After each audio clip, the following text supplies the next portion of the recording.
Kids ஸ்கூலுக்கு போனோடனே நம்ம ரொட்டீன் ஸ்டார்ட் ஆகிடும்.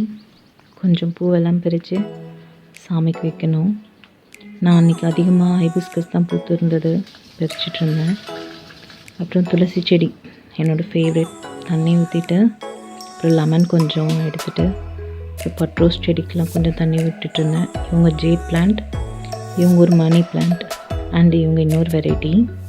அப்புறம் இது வந்து லெமன் கிராஸ், செம்மையாக இருக்கும் இது ஸ்மெல். அண்ட் இவங்க வந்து வெள்ளை கலர் பட்ரோஸ், இது நாங்கள் பட்ரோஸ் சொல்லுவோம். இது குரோட்டான்.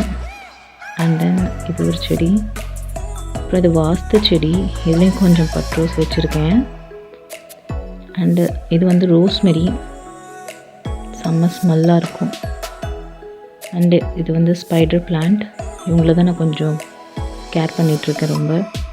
இவங்க ஸ்னேக் பிளான்ட், இவங்க எங்கே இருந்தாலும் நல்லா வந்துடுவாங்க, ஒன்றும் கவலைப்பட வேண்டாம். அண்ட் தென் இது வந்து ரெட் கலர் பட்ரோஸ், இது என்னோட ஒன் ஆஃப் மை ஃபேவரெட். நீங்கள் என்னெல்லாம் செடி வளர்க்குறீங்கன்னு கண்டிப்பாக கமெண்டில் சொல்லுங்கள்.